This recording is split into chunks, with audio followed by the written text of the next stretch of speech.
Tonight we are working on a 2008 Suzuki XL7. Customer complaint: the PCM is no good. It's not communicating with the vehicle. When you put a scanner, you're not able to communicate to it or read the VIN number or do anything. The truck doesn't crank. So just because those PCMs are not easy to get, and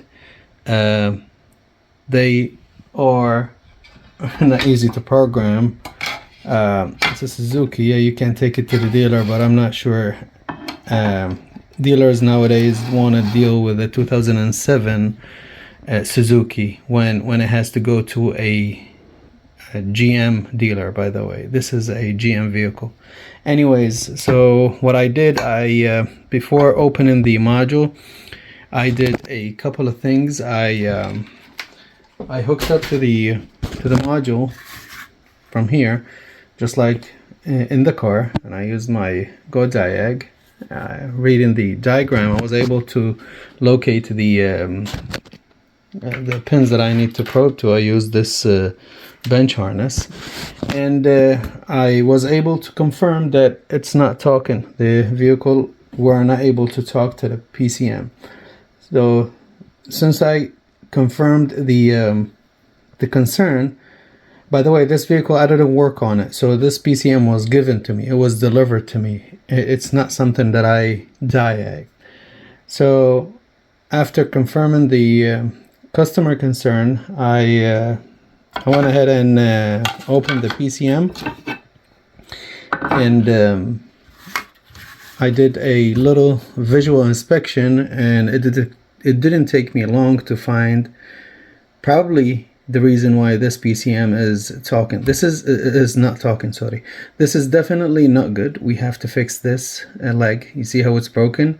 Probably somebody put a jump box on it backwards, which blew this leg. Unfortunately, this circuit doesn't have what it looks like doesn't have a fuse on it. That's why the damage happened here, not at the fuse. Usually this is the job for the fuse, to protect components from being damaged like this. So I'm going to attempt to repair this, and although I have a lot of resources here when it comes to something like this, but I think I have an idea. I'll see if I can do it. We'll repair it and see afterwards if we can talk to it. I was able to fix it, and now let's see if we have a communication with this PCM. Well, we just hooked up to it, and let's see if we can talk to the engine control module. Yes, sir. We can read data.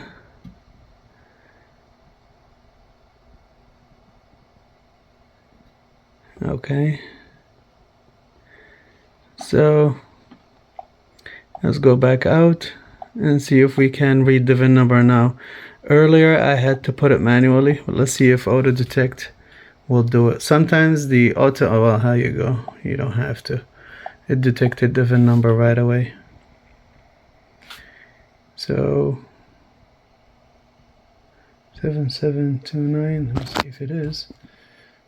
The VIN number was sent to me by the, yep, 7729, right there.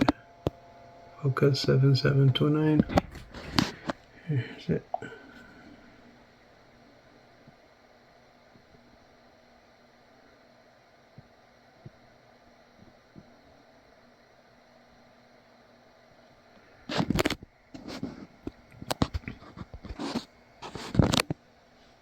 US XL7 08,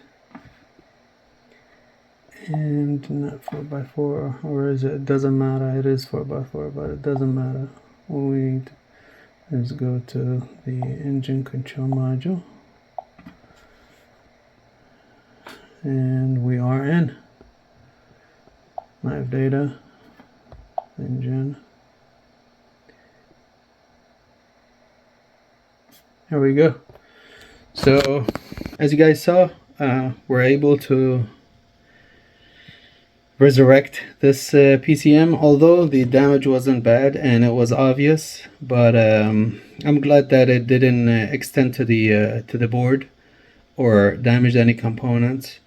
Of course, we will never know until we hook up this PCM to a the vehicle that it was designed for, and push all ins and outs and see if there's any other codes or any other issues. But for now, this came with no communication, but now we're talking to it. We are able to communicate to it.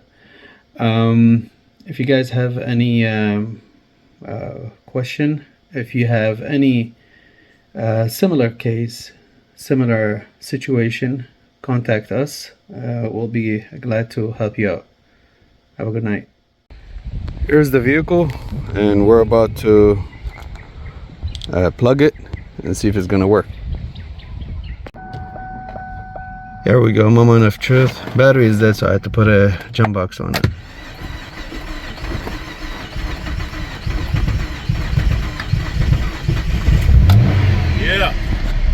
Yeah.